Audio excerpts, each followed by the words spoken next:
Ja, helt aktuelt så er vi så i gang med en udgravning her i Jelling syd for Sydhøjen. På et sted, hvor vi i 2007 har fundet små stykker af denne palisadegrøft.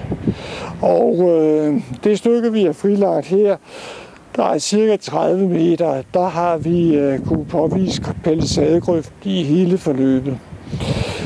Vi ser den her blandt andet som et mørkt spor i undergrunden, og det er det spor, vi ser her, gå ned her, og udenom det der er så et lysere spor, som er den grøft, som er gravet ned til at stille tømmeret i. Vi regner så med, at det mørke spor er spor efter selve træværket.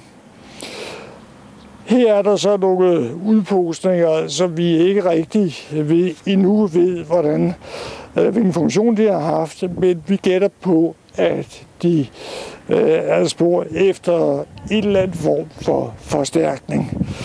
Det er nogle udpostninger på grøften, vi har med regelmæssige mellemrum hele vejen ned igennem, og i øvrigt også andre steder, hvor palisadegrøften er påvist.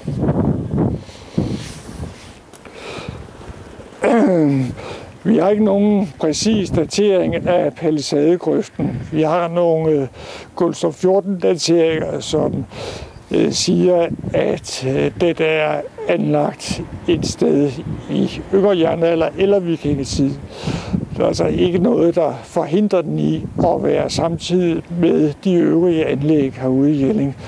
Og selve geometrien, hvor palisadegrøften den ligger, sådan nogenlunde regelmæssigt omkring den store skibsætning og højde, tyder også på, at der er en sammenhæng mellem de forskellige anlæg.